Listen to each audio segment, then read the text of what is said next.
Meron ako itatanong, Elisa, na kanina yung nagsasalita, ano name mo? Marian Chua po. Ha? Marian Chua po. Ryan Chua. Yes, Your Honor. Kanina, may binanggit ka dito. During the pandemic, 2019, 2020, you were able to talk to that guy. What is the name of that guy? Dan de la Cruz. Dan de la Cruz. O yan, tama. Dan de la Cruz.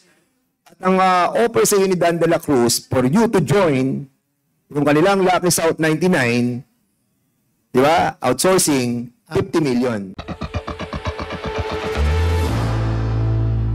Your Honor, wala pong nabanggit na pangalan ng korporasyon. Ang sabi lang po sa amin is magtatayo pa lang po. And he was telling me it was 15 million, 1.5 po. Yung parang 50 million. 15 po.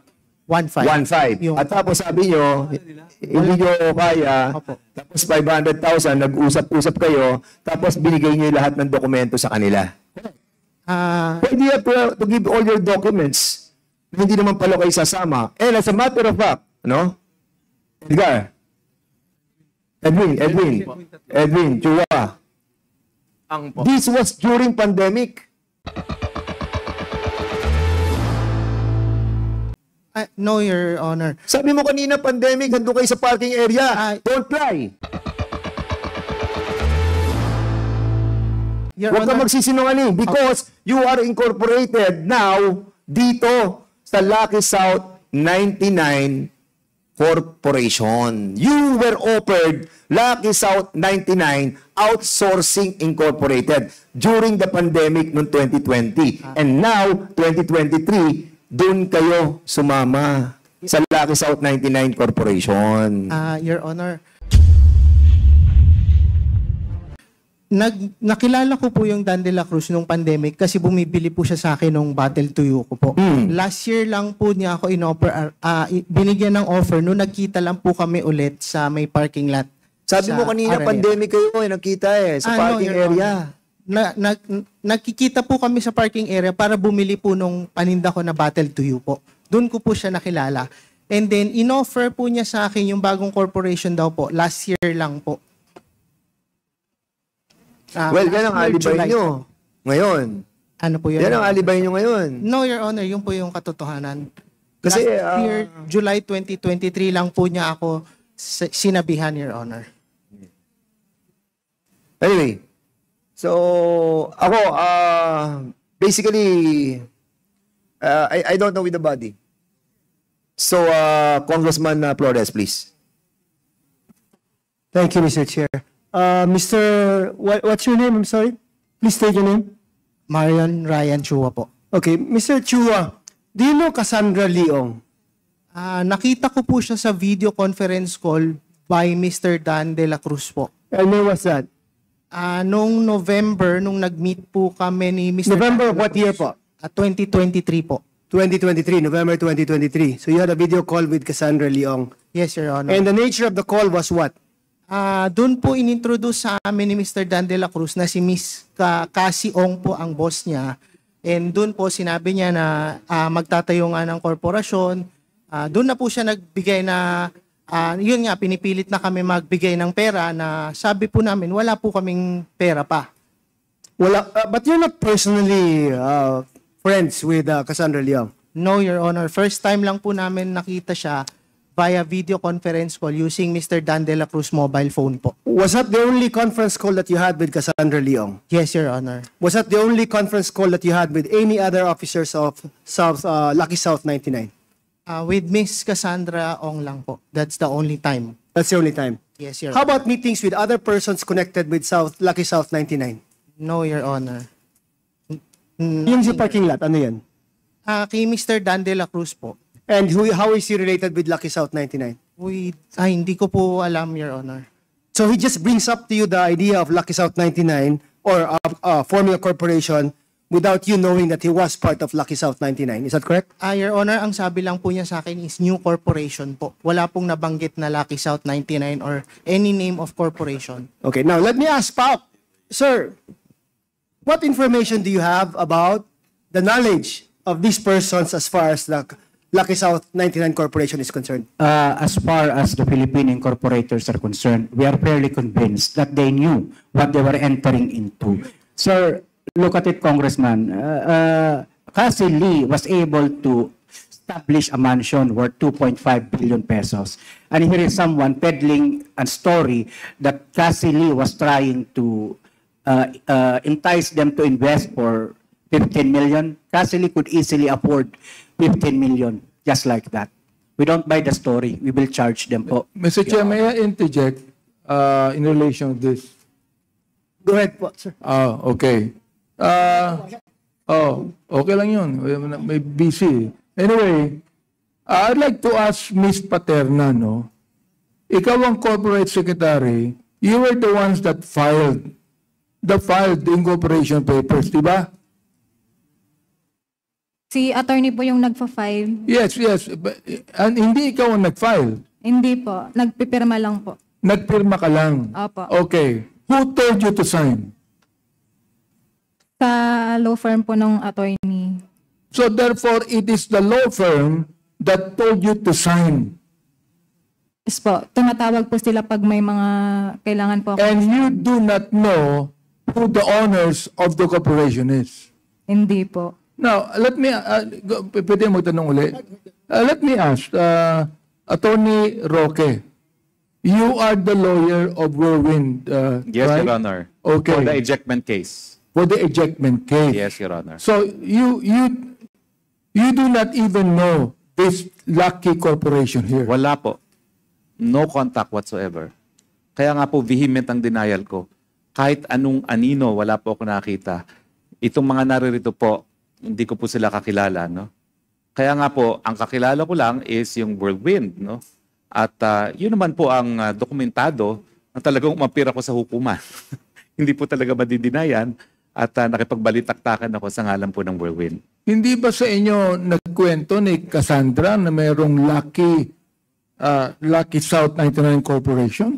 Ang sinabi niyo po, Sinabi niya. Yan yung umuupa sa kanila. At ang palaging, well, I do not know if this is divulging already too much po for attorney-client, no? Ang palaging issue namin is it worth defending the ejectment? Kasi kapag natanggal sila sa posisyon, wala na rin yung premises sa kanila. So parang para kay pa, no? Wala namang ibang uupa dyan. Kung hindi Attorney Roque, let me say this, no? The Whirlwind Company is a real estate company. Yes po, opo, Mr. Chair. Okay, and they were the ones that actually bought the property from Mr. Cruz. Am I right? Yung building po sila nag-construct and they bought a portion. And I think that you know that the Whirlwind Company, who also owns the Lucky South 99 Corporation, who also is connected with the Lucky South 99 Outsourcing Corporation, you would know that this is actually a POGO hub that they would be constructing. Hindi ko po alam na sila may-ari ng Lucky South. Ang alam ko lang po, tinayo nila itong facility ito at pinapaupahan nga po sa POGO, Lucky South. Thank you. Go ahead. Opo. Thank you, Mr. Okay, so thank you so much, Congressman Chairman Abante. Now, Congressman Flores is recognized. Thank you, Mr. Chair. Mr. Chua, are you a businessman, sir? No, Your Honor. Namamasukan lang po sa private. You're just an employee. Yes, Your Honor. Is that the same with your two other companions? Can they please state for the record whether they're Yes businessmen? po. You are? Edwin po. You are employed or Employed lang po. employed? How about you, sir? Mr. Chair, employed lang din po. Okay, now, have you at any point in time met the other officer of the corporation, the Miss Baterna? No po. Wala Never? po kaming kilala sa mga Lucky South. Ano po? Hindi kayo nakita ever since? No po. So this is the first time that you've seen her? Yes po. Sa Okay. second po, sa Senate po kasi na... Okay. na- So when was the first time you heard about your names being incorporators of Lucky South 99? Mr. Chair, nung pong June 26 po kasi, yun nga po yung kanina sinabi ko, June 26 of what year? 2024 po, na may nag-message po sa akin na nasa news daw po yung pangalan ko. Tapos, yun nga po, nakita po, nag-search po yung wife ko sa Google, saka doon sa Facebook, na andun nga po yung pangalan ko. Nabanggit din po yung pangalan ni Edwin at ni Marion na part daw po kami ng Lucky South 99. So all of this time, wala kayong like notices that you received from any communication, from any government office or agency for that matter, relating to Lucky South 99 First time po namin makareceive yung sa Senate po. sa Senate? Opo. Like in your respective residences, wala kayong natanggap na sulat, notification, whatever, No, Your Honor. pertaining to Lucky South 99?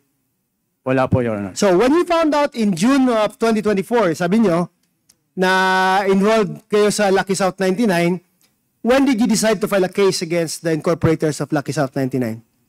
Nung pong nag-inquire po kami sa SEC para po, ayun po yung advice ng lawyer na mag-inquire kami sa SEC para po makita yung kung sino po yung mga incorporator and officers po ng Lucky South. So nag-request po kami ng dokumento sa SEC. Then right after po noon, nag-file po kami noong July 10, 2024. Okay, so prior to that, were any of you required to submit copies of your licenses, IDs, or any other forms of identification which usually are attached to the Articles of Incorporation? Wala po, Your Honor. Wala. Wala po. Team numbers. Doon po sa dokumento po nakuha namin sa SEC, andun po yung TIN number namin doon sa certificate, director certificate na sinubmit nila, which is forged po lahat yung pirma namin. But the team numbers are correct naman. Correct po yung TIN number, pero po yung issuance nakalagay po doon Angeles City, which is hindi naman po yun ang issuance ng TIN number namin. Okay. Ms. Baterna, have you ever seen any of the three other incorporators of Lucky South 99? Hindi po. Hindi ko Ne- po sila kilala. Never mo yung nakilala? Never po. Never were you present in any meeting where all the three of them were also present?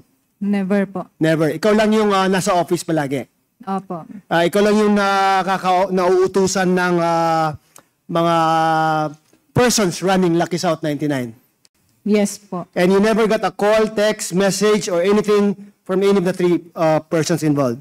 Itong mga bisita natin ngayon. Wala po. Ikaw lang. Opo. Okay. Mr. Chair, thank you. Thank you. Ma'am Baterna and the three guys, no? Kasi hindi po kami galit sa inyo, pero there's something missing eh. Missing ano. And we're about to find it out. We are going to find it out.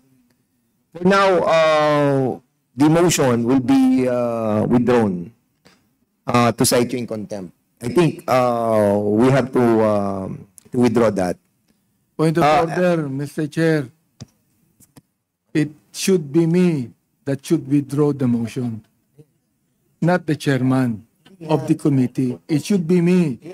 And Mr. Chair, I reiterate my motion because look, these people are actually insulting me. I'd like to ask the director of PAOK, do you believe that these people know many things?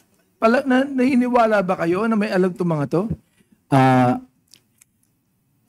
What we could say, Your Honors, is that we would include them in the criminal charges that we would file because we are not buying the story that they are innocent victims of an identity theft. Therefore, you know that they know something, right? I agree, Your Honor. Therefore, with this basis, I reiterate my motion for contempt.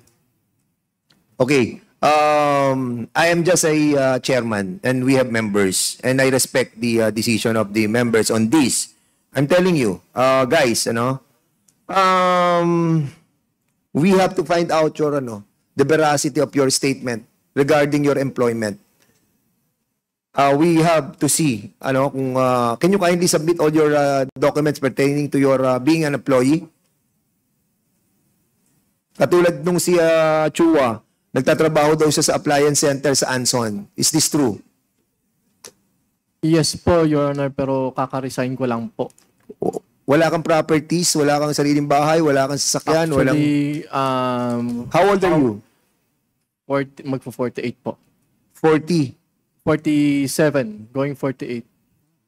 47. Yes po. So you were not employed by the Lucky South or any corporations under this Never po. this Pogo Never Hub? po, Your Honor. And you also? Yes, you. Never po, Your Honor. How old are you? 38 po, Your Honor. 38. You have your own house? Your own car? No, Your Honor. Are you sure? Yes, Your Honor. Because we are trying to look on the, on the veracity of your statement here, Yes, Your Honor. I And only also- have a motorcycle po. Mr. Chair, hindi po ako connected sa Lucky South. Meron po akong bahay na tindiran, naka-loan po sa bangko po. Wala nang anumang property na nakapangalan sa inyong tatlo?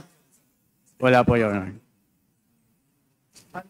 Your Honor, ako property lang po, lupa lang po, wala pong tayong bahay. How big is the lot? 180 square meter na sa Kanlubang po. Okay, thank you so much. Ikaw, Baterna, may mga property ka ba nakapangalan sa'yo? Wala po. Nakatago lahat? Wala. Nakatago? Ba't sumagot ka lang oo? Wala po talaga, Your Honor. Promise. Yung Ferrari wala sa'yo? Wala po. Okay.